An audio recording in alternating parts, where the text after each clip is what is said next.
Humans were forbidden from building warships. The galaxy ignored their warning. The hall smelled like recycled air and old decisions. Cauldre Station hung in orbit above a gas giant that no one had named yet, because no one had cared enough to.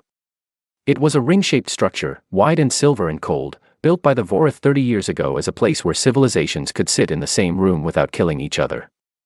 Most diplomats called it neutral ground. Nina Aldridge called it a theater.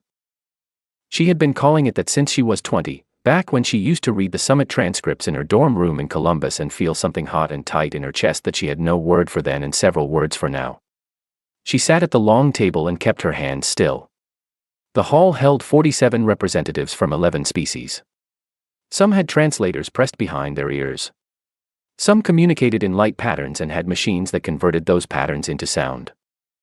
The Vorith Consul Prime, a creature named Orith, had 8 limbs, each one moving slightly independently, the way fingers drum a table, and he was watching her with something that the room's translation system kept rendering as satisfaction. Nina had looked up that word in the Vorith cultural database the night before. The closest alternate translation was relief. She kept her face even. The Cauldres Accord ran 847 pages. She had read all of it. Not because her job required it. Her job required that she understood the summary, but because she was the kind of person who grew up in a small town where you learned early that the people handing you a contract were always more interested in what you did not read than what you did. The core of it was simple. Humanity was banned from building warships. No combat vessels. No orbital weapons platforms.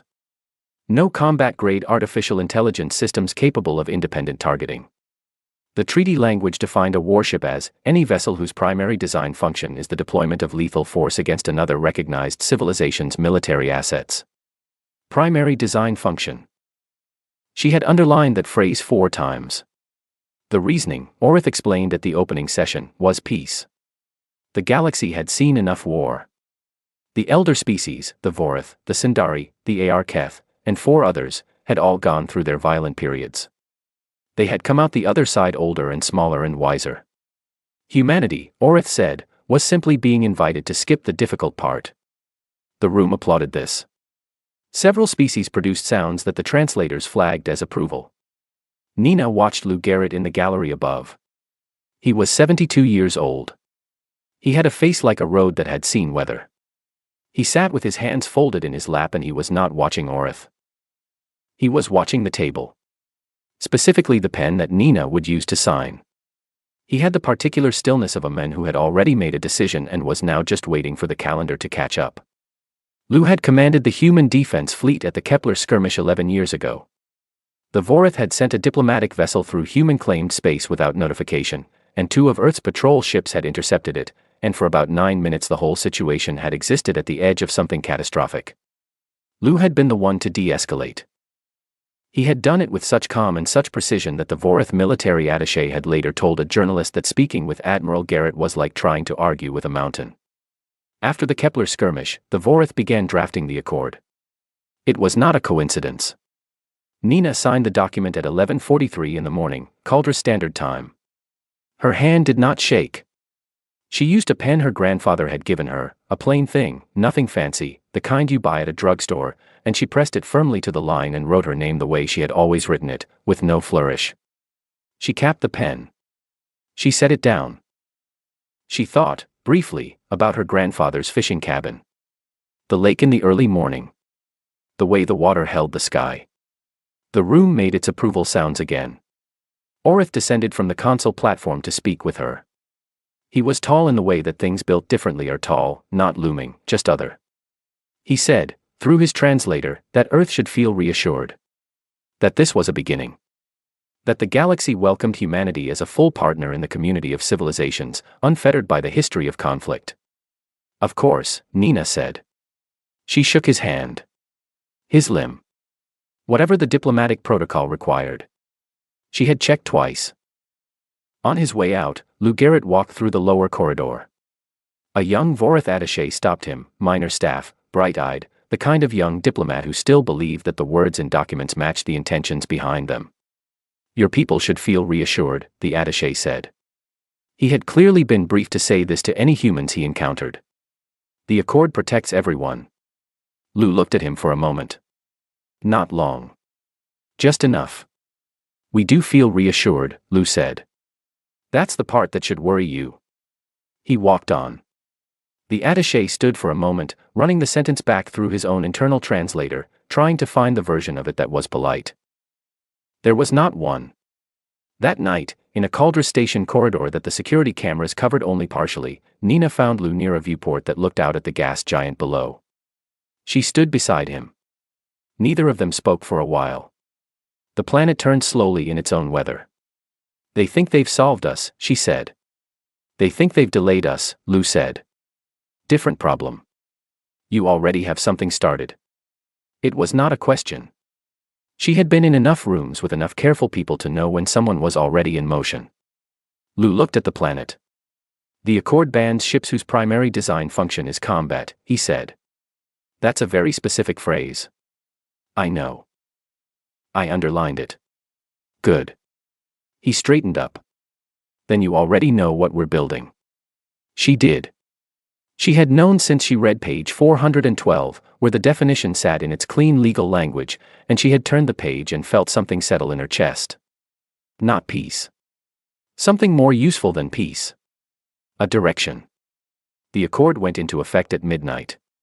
In a facility in Nevada, 23 floors beneath a stretch of high desert where nothing officially happened, the first hull plate of something enormous was bolted into place. The workers wore plain clothes. The foreman, a retired engineer from a shipyard in Bremerton, checked the alignment 3 times before signing off. He called it a good start. He did not say what it was a start of.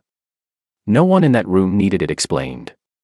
Outside, the desert was dark and very quiet, and the stars were the kind of close and clear that only happens far from cities, and if you stood in the right spot and looked up you could see the gas giant that Cauldre Station orbited, just barely, a small bright point that didn't twinkle the way the others did. It just sat there. Steady and cold. Like something waiting to be dealt with, the compliance reports were filed on the 1st of every month. They were thorough. They were accurate. The Hegemony's Bureau received them, stamped them, and filed them in a database that 3 different species had access to, and none of them read with any particular attention, because the reports were boring in the specific way that compliance reports are always boring, full of numbers and vessel classifications and fuel capacity ratings and manifest codes that translated, in every language, to nothing interesting happening here. That was, of course, the entire point. Dr. Carla Prentice had designed the filing system herself. She was 41 years old, and she had a particular gift for understanding what people were not looking at. She had grown up in a small town in Alabama where the library had 11 science books and she had read all of them by the time she was 9, and then she had written letters to the county requesting more, and when the county did not respond she had written to the state, and when the state did not respond she had, at age 11, written directly to NASA. NASA had written back. Not with books, with a phone number. A recruiter who had never received a letter from an 11-year-old before and had the good sense to know that was not a thing to ignore. She had dropped out of the University of Chicago after 2 years because the program was moving too slowly. She finished her doctorate at 26. She called the university to let them know. They asked if she wanted to come back and teach. She said she had other things going on. She was not being rude. She genuinely had other things going on. By 2189, 2 years after the Accord was signed, she was running the propulsion lab at the Ganymede shipyards, which officially produced deep space research vessels and colony transports. The manifest for the first completed vessel listed it as a long-range geological survey platform, capacity 40 crew, equipped with remote drilling systems and an emergency medical bay. The emergency medical bay was real. The remote drilling systems were real. The 4 rail-mounted kinetic accelerators folded into the hull between the 3rd and 4th cargo rings were not listed anywhere, because they were part of the structural reinforcement framework, which was technically accurate in the same way that saying a sword is technically a metal stick is technically accurate. Carla ran her hand along one of the panels during the final inspection. She pressed her lips together. She called the ship a good girl. She moved on. The Hegemony inspector came 3 times over 14 years. His name was Lou Sarin. He had 4 eyes, each one tuned to a different wavelength of light. He was thorough. He checked every vessel against its manifest. He checked propulsion outputs, cargo configurations, hull composition, power routing. He could not see what he was not told to look for. The rail systems were powered off during inspections. The targeting computers were reclassified in the ship's operating system as navigational redundancy modules. The ammunition, a phrase that existed nowhere in any manifest, was stored in compartments labeled mineral sample containment. It was not mineral samples. Lucerne filed reports stating Earth was in full compliance with all treaty provisions. He was not lying. He just did not know what questions to ask. Commander Dex Holloway had been flying for the fleet since 2190. He was 29 when he started, and he was 29 in the way that some people are, a little too comfortable in cramped spaces, constitutionally allergic to silence, the kind of person who narrates his own life in his head in the second person. He had grown up in Portland. He had wanted to fly since he was 7. He had gotten very good at it. He was now flying something that the official designation called a multi-role personnel transport with extended emergency response capability. He did not know everything that his ship could do. Nobody told him until they had to. That happened in February of 2193. He was running a standard training loop near Ganymede, the kind of exercise the manifest listed as emergency evacuation simulation, corridor approach, lunar gravity variant, when the targeting system flagged a decommissioned satellite in his flight path. The satellite was old. It had stopped transmitting in 2181.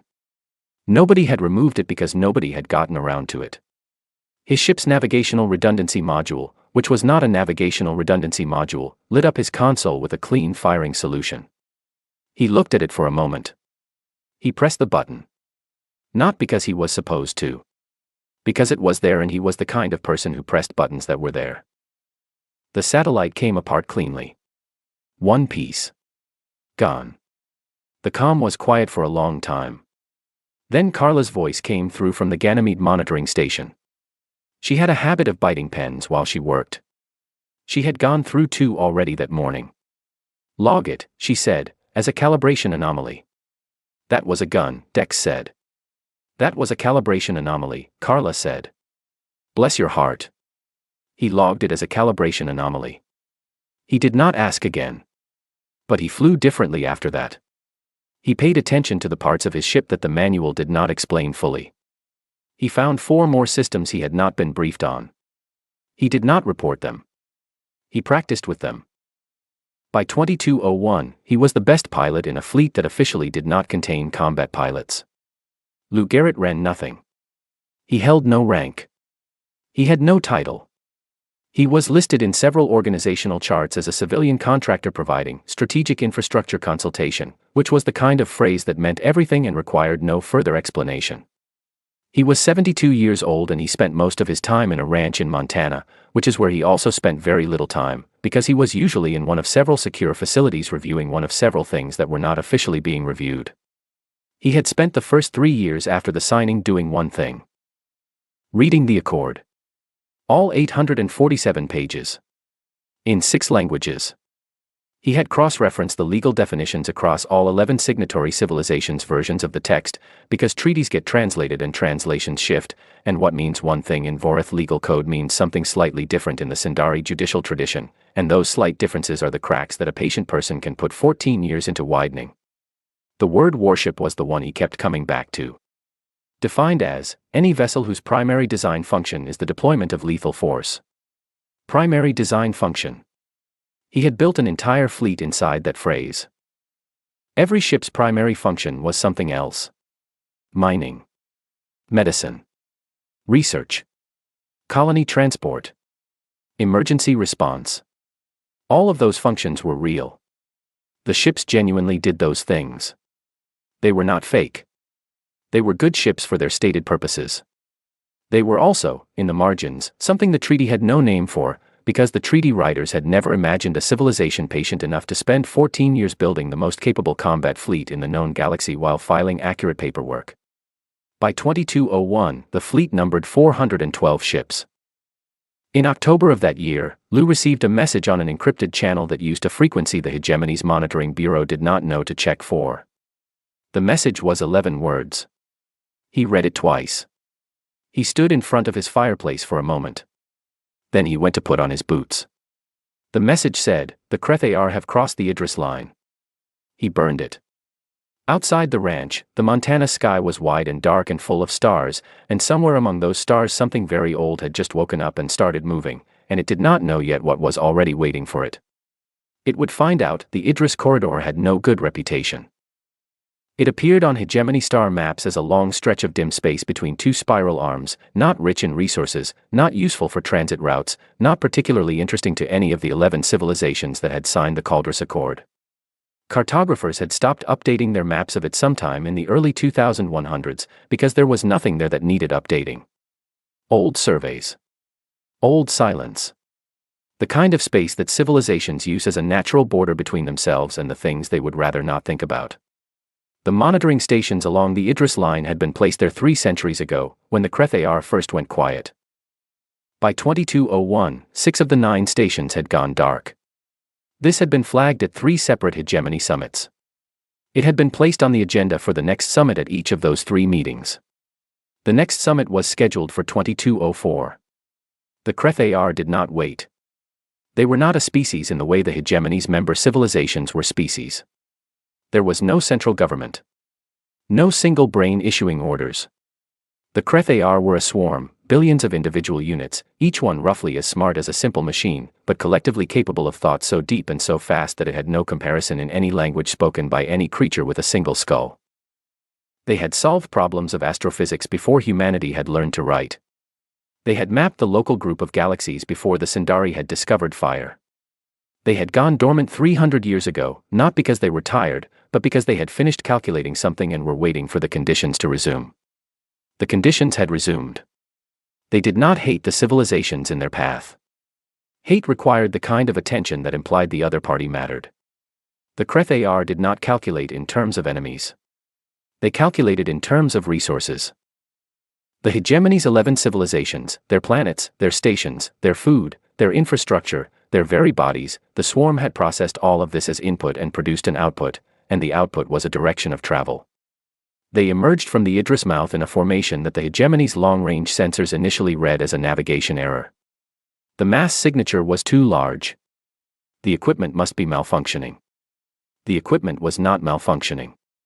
Fleet Admiral Prosvel of the Sindari Home Defense Command stood at his monitoring station on the Sindari orbital shell and watched the sensor data for 40 minutes before he accepted what it was showing him. He was 60 years old. He had 12 years until retirement. He had planned to spend those 12 years updating the Sindari fleet's targeting software and attending the kind of meetings that produced long documents nobody read. He looked at the data. He looked at his communications officer. He said, "Get me the Earth channel." His communications officer did not ask why. She had seen the data too. Nina Aldridge was at her kitchen table. It was 3 in the morning in the time zone where she lived. She had kept her home in Ohio even after becoming ambassador, because there are some things a person needs to hold on to that have nothing to do with the job. The kitchen was dark except for the light above the stove that she always left on, the one her mother had always left on, the habit passed down without discussion. She was awake because she had never been a person who slept well when things were unsettled, and things had felt unsettled for the past 6 days in a way she could not name. She could name it now. Prosvel's image appeared on her communicator. His face, flat and wide and faintly luminescent in the Sindari way, did not look the way diplomats' faces looked. It looked the way faces look when the building is on fire and the speaker is trying to decide how to begin. She said, "How long ago?" Not a question. She had already understood the shape of the call. Prosvel said the Kreth-Ar had crossed the Idris line 6 days ago. He said the forward fleet was larger than anything in the hegemony's combined defensive inventory. He said the council was assembling but that assembly would take time and time was the one thing the situation did not have. He said, "We request Earth's assistance." Nina set down her coffee. She looked at the wall for a moment. "Just a moment. You banned us from building warships," she said. 14 years ago. "Yes," Prosvel said. "You wrote the treaty. You designed the language. You sent the inspector." "Yes." The silence between them had weight. The kind that comes from a person who has been waiting a long time to say nothing at exactly the right moment. Prosvel spoke again. His translator flagged a register shift in his voice, something it struggled to classify. The closest approximation it offered was supplication, and the cultural index noted that in the Sindari language, this word appeared primarily in ancient religious texts. It was not a word used in living conversation. He said, "Ambassador Aldridge, we were wrong about what you would do with the years we gave you." Nina was quiet. She looked out the kitchen window at the Ohio dark. The yard. The old maple tree her father had planted. Still there. "No," she said. "You were wrong about what we already had." She ended the call. She stood up. She washed her coffee cup and set it on the rack to dry, because she was the kind of person who did not leave dishes in the sink, not even now, not even with the Galaxy on the line. Then she picked up her communicator again and made one call. Lou Garrett answered on the first ring. "Light them up," she said. The line went dead. In the 40 seconds that followed, across 412 vessels listed in the Hegemony Compliance Registry as everything except what they were, 412 ships whose manifests described research platforms and hospital ships and mining haulers and colony transports, every secondary system that had never officially existed came online at once. The power signatures lit up across a wide band. Even at distance, the Crethar forward scouts detected the energy shift. They were a swarm intelligence. They processed new data constantly, automatically, the way a river processes water, without effort, without pause. They had been calculating this corridor for months. They had accounted for the hegemony's defensive positions, the response times of the elder species fleets, the travel windows and the refueling constraints and the gravitational assists available along their projected path. They had not accounted for this. They paused. A swarm intelligence pausing is not like a person stopping. It is more like a wave pulling back before it decides whether to break. The pause lasted 4.3 seconds, which, for something that calculated at that speed, was a very long time. They recalculated. The recalculation produced a new variable, which produced a new output, which produced something that had no word in the Crethar's internal language because it had not been a necessary concept for 300 years. Uncertainty. Back in Ohio, Nina was already moving to the window. The maple tree stood in the dark yard, still and familiar. She had climbed it as a kid. Fallen out of it twice. The second time had been worse, but she had gotten back up and tried again because that was the kind of person she had always been, the kind her mother had called stubborn and her father had called steady, and she had eventually decided was just the only way she knew how to be. She looked up at the stars. They were the same stars. Everything was about to be different. She went to pack a bag. She had a transport to catch by 5 in the morning, and she did not intend to be late, because whatever was coming next was going to need someone at the table who had read all 847 pages and underlined the right phrase and waited 14 years for it to matter. She was that person. She had always been that person. The Galaxy had just not been paying attention. The first time Dex Holloway saw the full fleet assembled, he sat in his cockpit for a long moment and did not say anything. 412 ships. Holding in formation near the Idris mouth. Each one running its secondary systems openly for the first time, no inspectors to hide from, no manifests to protect, nothing to pretend about anymore.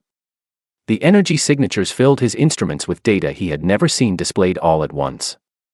Mining haulers with the electromagnetic profiles of warships. Hospital ships with targeting arrays that could thread around through a keyhole at range. Colony transports that moved, in formation, with the coordinated precision of something that had been trained for this exact moment for 14 years. Because they had been. He exhaled. Then he checked his own systems, the ones the manual had never fully explained, and he got to work. The Crethar came through the corridor in a formation that looked like weather. Not like a fleet. Like a pressure system. A mass of units moving with collective intention, each individual piece small, the whole thing enormous and dense and carrying the kind of momentum that does not require a declaration of war because it does not think in those terms at all. For the first 11 minutes, they did not recognize what they were facing. This was not arrogance. The Crethar did not experience arrogance. They processed inputs and produced outputs. The input was a fleet of vessels matching known hegemony registry classifications for civilian and support craft. The output was low threat assessment. They continued on their calculated path. 11 minutes is an eternity when you are fighting something that built its guns inside a hospital. Captain Ren Castillo had grown up in El Paso. She was 37 years old. She talked to her ship the way you talk to a younger sibling, with a certain casual authority and a private warmth she would deny having if anyone asked. The ship was officially called Ganymede 6 on the registry. She called it something different, something she had painted in small letters on the inside of the cockpit panel where only she would see it. She did not think of herself as a soldier. She thought of herself as someone who showed up. The HFY forward units hit the human formation at the 11-minute mark, when their recalculation finally reclassified the fleet as a threat. By then the fleet had already closed distance and established firing angles that the HFY's original path projection had not accounted for. The first exchange was brief and very loud. 3 human ships went dark in the opening minutes. 2 from direct impact, 1 from a cascade failure in the power system that Carla Prentice had flagged in a design review 8 years ago and that had been deprioritized because the ship was officially a geological survey platform and nobody had wanted to overinvest in combat redundancy for a geological survey platform. She had written 3 memos about it. She was at her monitoring station on Ganymede now, watching the battle data come in, and she had bitten through 2 pens and was starting on a 3rd, and she was doing the kind of crying that is not really crying, the kind where your eyes do something and your face does not change and you keep working because the work is the only thing you can actually do. The second movement of the engagement was harder. The HFY adapted. This was what they did. They processed the new data, the fleet's actual capabilities, its formation logic, its weapon signatures, and they updated their model and changed how they were moving. They pulled units back from the front and pushed them around the flanks. They started targeting the human ship's power system specifically, which meant they had already reverse-engineered the main vulnerability in under 20 minutes. 7 more ships went dark. Then 9. Dex was flying the kind of engagement he had trained for without knowing he was training for it.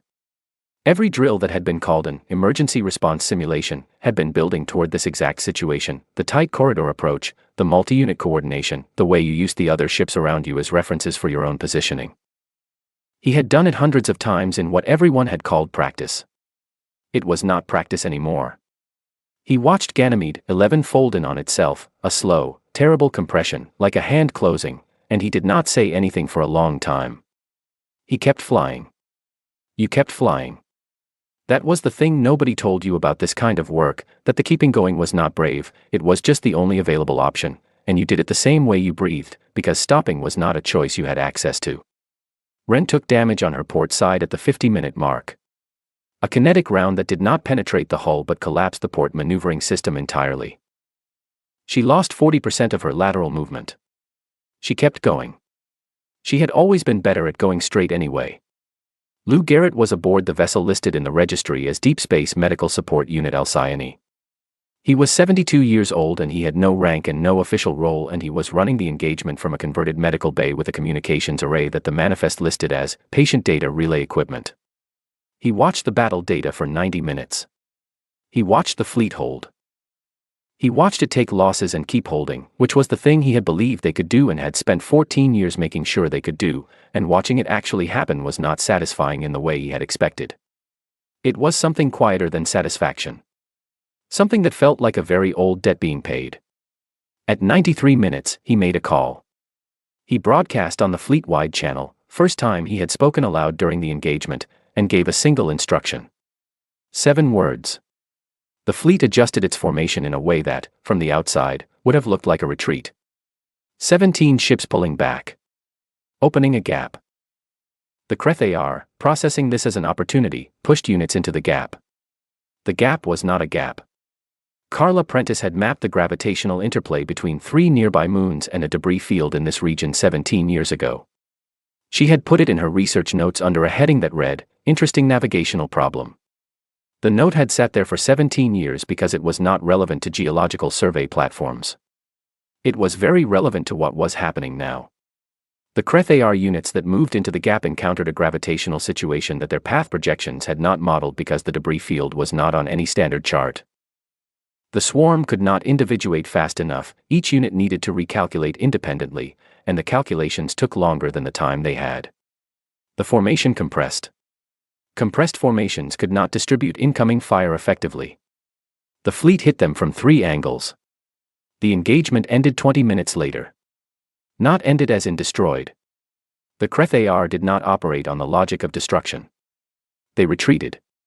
Pulled back through the Idris mouth. The swarm withdrew to recalculate. In 300 years, they had not retreated once. Prosvel made contact 40 minutes after the last Crethar unit crossed back through the corridor. His face on the screen was the face of someone who had watched something he would be trying to explain for the rest of his career. He had clearly been rehearsing an opening line. He gave up on it. "I did not understand," he said, in English, which he had apparently been learning in private, "what you were." Dex Holloway answered before anyone else could. He was still in his cockpit. Still in his flight suit. He smelled like recycled air and sweat and the particular chemical smell of a system that had been working hard for a long time. "We told you," he said. "You just heard forbidden and stopped listening." The line was quiet. Prosvel had no response for that. There was not one. On Ganymede, Carla Prentice set down what was left of her third pen. She pulled up the damage reports. The loss reports. The names attached to the ships that had gone dark. She went through them methodically, the way she went through everything, because the numbers were the thing she could actually do something about, and doing something was the only way she knew how to hold it. She worked through the night. The stars outside the station window did not change. Everything else had. Cauldre Station smelled the same. Recycled air. Old decisions. The specific cold of a place that was built to be neutral and had ended up being nobody's home. Nina Aldridge walked the same corridor she had walked 14 years ago and felt the weight of it differently now. Then, she had been carrying something tight and hot in her chest, and Northwest, good place to put it. Now she was just tired. The particular kind of tired that comes after something enormous has happened and the paperwork hasn't even started yet. She did not bring a formal delegation. She brought herself. A plain bag. A data pad. A pen, the same drugstore pen her grandfather had given her, the one she had used to sign the accord. She was not sentimental about much. She was sentimental about that. Lou Garrett arrived separately. Nobody had invited him to the summit. Nobody had stopped him at the door, either. He sat behind Nina and to her left, in the gallery seat, the same one he had used 14 years ago. His hands were folded in his lap. He looked like he was waiting for something he had already seen. The hall held 44 representatives this time. 3 were absent. The ARKEF delegation had a transit delay, which everyone was being polite about and nobody believed. Along one wall, a holographic relay shimmered with a pale light. The Crethar were attending. First time in 300 years. The emissary was not a single form. The relay showed a kind of moving density, the swarm, communicating through a single signal, a voice that the translator rendered as completely flat. Not cold. Not mechanical. Just flat. Like a fact. Consul Prime Orith opened the summit. He was older. His 8 limbs moved less independently now, which was either age or restraint. He spoke carefully. He acknowledged the engagement at the Idris mouth. He used the word effective to describe the human fleet's response, which was the kind of word that does a lot of lifting without admitting anything specifically. Then he got to the point. The Cauldres Accord, he said, remained the foundation of hegemony law. Humanity's fleet, while demonstrably capable, had been constructed in a manner that, while technically compliant with the treaty's letter, had violated its spirit. The Council was prepared to acknowledge the fleet's contribution to the current crisis while also requesting that steps be taken to bring the situation into proper alignment. He used the word expect once. He did not use it again. He may have seen something in Nina's face. She let him finish. She did not write anything down. She sat with her hands open on the table, relaxed in the way that very prepared people are relaxed, not because there is nothing at stake but because they have already done the work and the work is done and now it is just a matter of saying it. She waited until the hall was quiet. Then she spoke. She did not raise her voice. She never did. She had grown up in a house where the people who raised their voices were the ones who had run out of things to say, and she had never run out of things to say. "We complied," she said. "You read compliance as disarmament. That is a reading error, not a treaty violation." She let that sit for a moment. "You built a cage and told us it was peace. We built a lock on the inside of the door and we waited." She looked at Orith directly. "The Crethar came. You called us. We came." The hall was very still. "We are happy," she said, "to discuss the future of our fleet. On one condition." She set the data pad on the table. It made a small sound. You read the warning first. There was a document on the data pad. 1 page. Filed with the Hegemony Compliance Bureau in 2187, on the day the accord was signed, as supplementary documentation. It had been received. It had been catalogued. It had been filed in a section of the database that received roughly the same level of attention as the terms and conditions of a software update. Nobody had read it. Orith reached for the pad. He read. His limbs stilled, one by one, until all 8 were motionless, which was, for Vorith, the body language of something between shock and deep processing.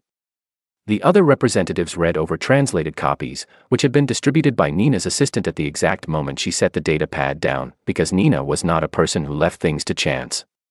The document was dated October 12, 2187. Signed by Lou Garrett, private citizen.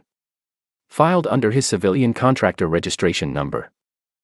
It said, if the Kreth-Ar emerge from the Idris corridor before Earth is permitted to arm, the galaxy will discover whether a treaty clause is worth more than the civilizations it was meant to govern. It said, we are not a threat to this galaxy. We are its contingency plan. Treat us accordingly. The hall read it in silence. The Kreth-Ar emissary spoke. The flat voice filled the room. The small ones were right, it said. No editorial weight. No satisfaction. No drama. Just the voice of something very old and very large that had recalculated and arrived at a new output. The small ones warned and the warning was not processed. This is a data failure of the systems present in this room. A pause. The kind that feels like weather. The small ones held the corridor. The calculation is updated. It said nothing further. Orith was still looking at the data pad. He looked up at Lou Garrett. Lou had not moved. He had not spoken. He was 72 years old and he had been waiting 14 years to be in this room not saying anything, and he was very good at it. Orith said, quietly, not through the formal translation system, just in Vorith, which the room's ambient translator caught, something that rendered in English as, you knew. Lou looked at him. We told you, he said. Nina slid a second document across the table. She did it the way you hand someone a bill, not aggressively, not dramatically. Just placed it in front of Orith and let it be what it was. It was a new treaty. Drafted by Earth's legal team over the preceding 14 years, pulled off a shelf where it had been waiting since 2189, 2 years after the signing, when Carla Prentice had finished the first hull plate and Lou had finished reading the accord in 6 languages and Nina had finished understanding what she had agreed to and what she had not. The treaty did not ask for the right to build warships. It asked for formal recognition of humanity's existing fleet as a lawful defense asset under the hegemony's collective security framework. It was phrased as a request. It was, in every way that mattered, a fact. Orith read it. He read it the way he had not read the warning, with full attention, each line, each word. His limbs moved slowly. He looked at Nina. She looked back at him with the expression of someone who has already been where this conversation is going and is simply waiting for him to arrive. He signed it. Not because he wanted to. He signed it because the alternative was needing humanity again, asking again, being in this room again and having nothing left to offer except a request, and the Vorith cultural database had a word for that condition, a word used only in historical texts about civilizations that had made one bad decision too many and then needed a favor from the very civilization they had underestimated. He did not want that word to apply to him. The summit ended 3 hours later. On their way out, Nina and Lou walked the same corridor again. Same cold air. Same recycled silence. They did not speak for a while. Some things do not need words when the people involved have been carrying the same thought for 14 years. Lou passed the Kreth-Ar holographic emitter on his way to the exit. The relay was powering down. The pale, moving density of it was fading. He paused. The signal pulsed once. A single pulse. The closest the swarm had to a gesture. Lou Garrett, private citizen, retired admiral, 72 years old, nodded at it. The way you nod at something that has looked at you clearly and found you worth acknowledging. He went to get his coat. Behind him, the hall emptied out. The representatives filed toward their transports. The Cauldre station recyclers hummed. The gas giant turned below in its long, slow weather. Outside, in parking orbit, 412 ships waited. They were listed in the updated registry now, new classifications, new designations, new legal standing. Their manifests had not changed. Their hulls had not changed. The weapons that had never been listed were still exactly where they had always been. Nothing about them was different. The galaxy had finally learned to read them correctly. That was all. That had always been enough.